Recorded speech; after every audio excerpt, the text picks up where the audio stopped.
Morning, children. We will pass on to the next topic, biomass. So here, what is biomass? Biomass means, see, in olden times or olden days, we were using firewood, cow dung, cake, etc. as fuel. So since these fuels are obtained from plants and animals, they are known as bio-waste or biomass. So what is biomass? Biomass means the fuels which are obtained from plants and animals are known as biomass. And the burning of such bio-waste will be partial combustion. So you have studied in earlier class what is complete combustion and partial combustion. The burning of biomass is partial combustion. Then the next question is, haven't you seen bio-waste dumped in public places? Don't you experience a putrid smell when you pass them by?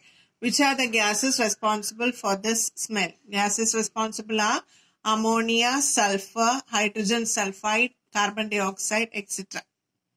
Ammonia, sulfur, hydrogen sulfide, etc.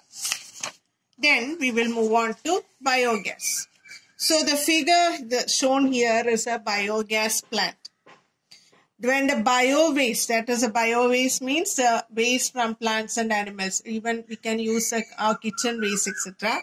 The bio-waste, when it is deposited in this biogas plant, in the absence of oxygen inside this plant, in the absence of oxygen, this bio-waste gets converted into biogas. A biogas is obtained by the action of bacteria. So a biogas is obtained. This biogas can be used in a gas stove. We will get a certain fuel of certain calorific value. So the main component of biogas is methane and carbon dioxide. So it is very important. We have studied other two gases, CNG, LNG, LPG, all we studied. Here, the main component of biogas are methane and carbon dioxide. Moreover, every morning we will get certain waste from here. That is, a waste is known as slurry, and the slurry is a good manure. Then, when biomass is converted into biogas, not only a fuel of greater calorific value is obtained, but it will reduce atmospheric pollution also. The bio waste that are dumped in our atmosphere or in our surroundings can be reduced by dumping it into this biogas plant, and the biogas of low calorific value is also obtained. So that is this biogas. Next comes fuel efficiency. Fuel efficiency. Some of you may be using LPG in our houses. What is the weight of LPG filled in the cylinder supplied in your home? When you look at the LPG gas cylinder which is supplied in your home, you can see that the weight is 14.2 kg. With this 14.2 kg, we can manage up to 23 to 30 days in our home. Using a cylinder of 14.2 kg, you can use it for 23 to 30 days.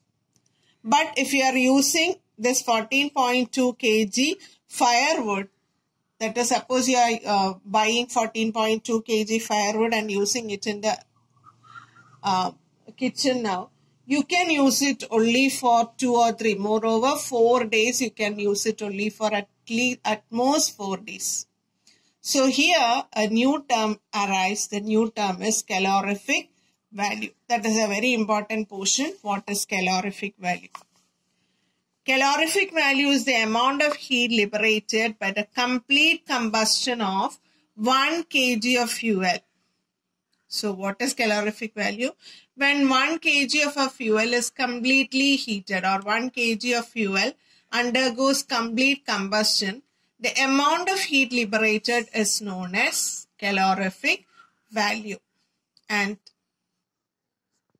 so the unit of calorific value is kilojoule per kilogram. Kilojoule per kilogram means for 1 kilogram, how many kilojoule of heat is liberated. That is a calorific value. So certain fuels are given and their calorific values are given here. On observing this, you can find that hydrogen has the greatest calorific value. So hydrogen having the greatest calorific value, it is considered as, it can be used as a good fuel. But hydrogen cannot be used as a fuel for domestic purpose because hydrogen is highly inflammable and explosive in nature. Hydrogen explodes very quickly, so it is very difficult to store and to transport hydrogen. So hydrogen as a fuel. So it is given hydrogen is a fuel with the highest calorific value.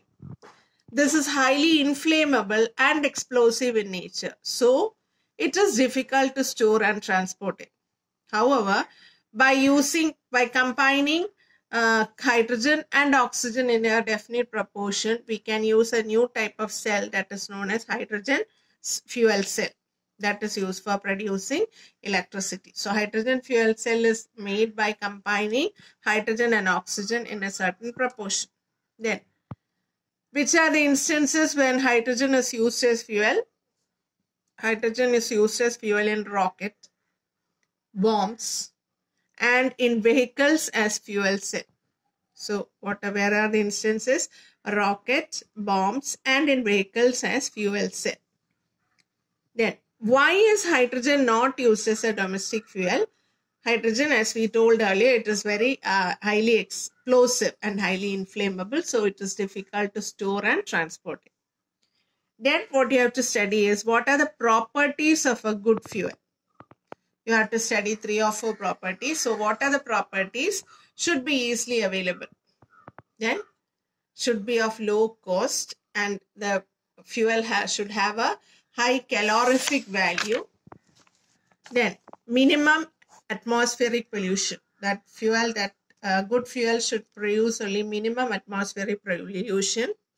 Then should be easily storable, and if it is a liquid fuel, it should not evaporate very fast.